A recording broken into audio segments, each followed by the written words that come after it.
People.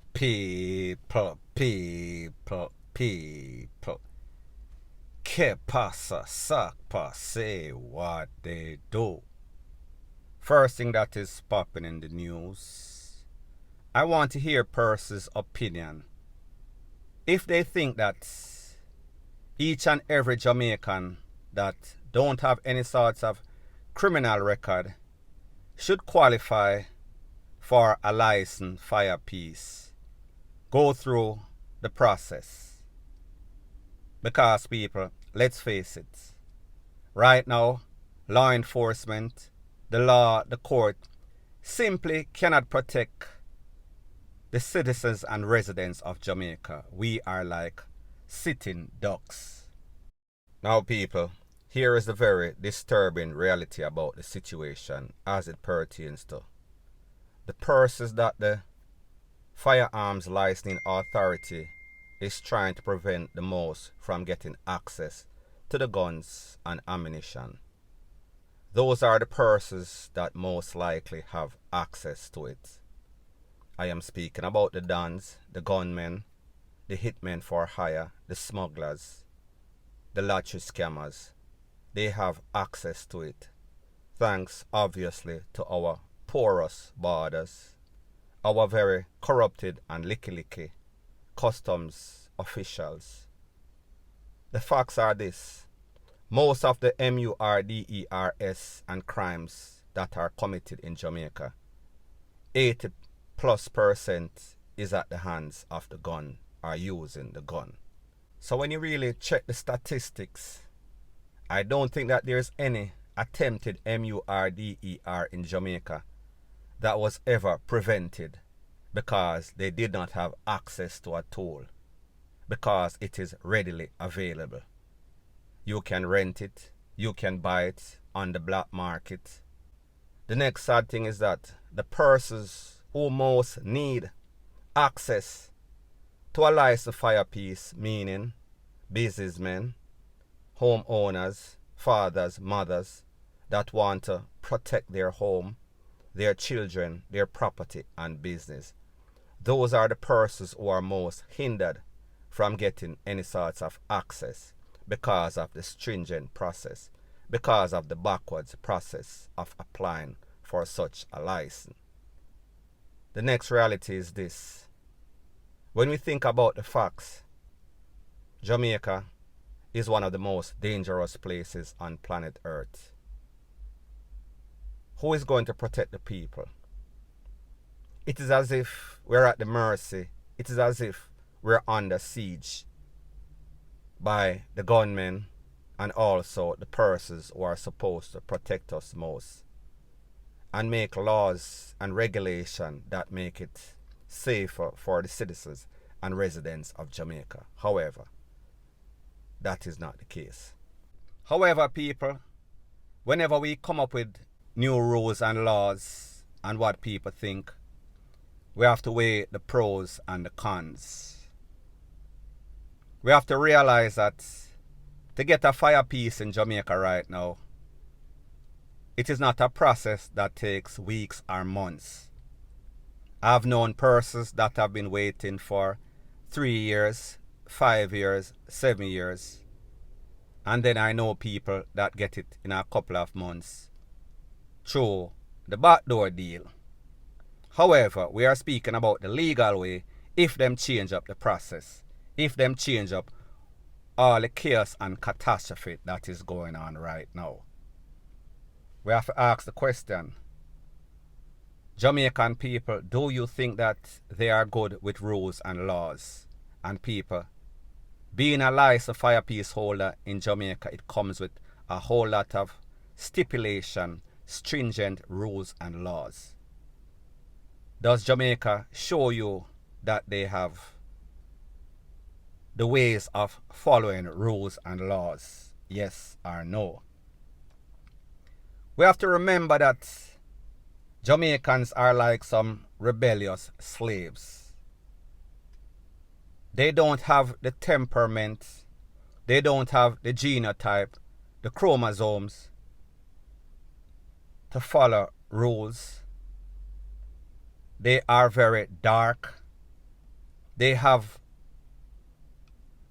a temper problem, anger management problem. Them have some sort of Tasmanian syndrome. So therefore, what would happen if everybody that has not gotten any sort of criminal record yet, which is probably most Jamaican, however, we see what is going on in the street. It is just that they've not been caught. However, the same rules and law applies overseas. However, we have to think about the difference in the culture and the mindsets of people overseas in following rules and law, being lawless or lawful, whichever one. What would happen to all these women that we see getting cuff up, getting ABUSED, because of a lot of these insecure, obsessive men? Now people, I understand say, if them not have the tool, them are going to use the machete, them are going to use a farm utensil, them are going to use them fists. So therefore, maybe things wouldn't change. However, just imagine if them have access to a tool, how they are going to use that tool to their advantage. The next question that we have to ask, when it comes to Jamaicans, are they very good decision makers? And people, one example we can look at is the way that they drive. We see that Jamaicans don't respect other Jamaicans' rights of way. They simply just don't respect Jamaicans, point blank and period. So therefore, we see all the road rages. We see all the people who are cuss and fight. People simply would rather to DIE than to get this, because it seems as if it is all about show and tell. So people would rather lose them life than somebody diss them. If them act like that and them not pack anything, just imagine if it was like the Wild Wild West. The bad man tell, or the first man that draw BLOOD, he has the advantage. People, we understand that, listen, every day we get up, we see say, innocent people, businessman, thief are broken a people's house, thief are broken a people's business, and they are basically defenseless. With the type of government that we have, with the type of system that we have, that is very inefficient, that does not make decisions in an efficient way, what would happen if them can't manage the few people that have access, mostly persons with money, mostly persons with political link, mostly persons with poor link? What would happen? How flooded, how bad would the system get? What type of gridlock, what type of yellow tape or red tape would happen if the average person was to get any sort of license for a piece? And people, remember, a lot of times it is easy to rob and steal and be corrupt in chaos and catastrophe. Whenever things are tranquil, whenever things are run efficiently, corruption is less. So people, you have to ask the question, do you really think that your government, the relevant authority, want the average Jamaican to have access to a licensed fire piece? People, I think not. So people, the moral of the story is this: it is easier said than done. When we think about Jamaicans, they don't like to follow rules and laws and regulation. They have to have some sorts of slave driver with some sorts of whip behind them before they are going to do the right thing. Just pass through halfway tree at the transport center and see how the cabbies act. Once Popo is there, everything is run smoothly. 1 second after the popo leave, it is like a madhouse with mad ants. So while this might work in most places in America, most civilized society, it is because the attitude is way different. Jamaica has the propensity to be lawless. Jamaica people don't like tranquility. They like chaos. They don't like calm because it seems as if it wires them up. The next thing is that the FLA Firearm Licensing Authority, they know within themselves that, listen, we are not very efficient. If it takes us forever and a day with the little workload that we have right now, what is going to happen when we're getting 5 and 10 more times the work?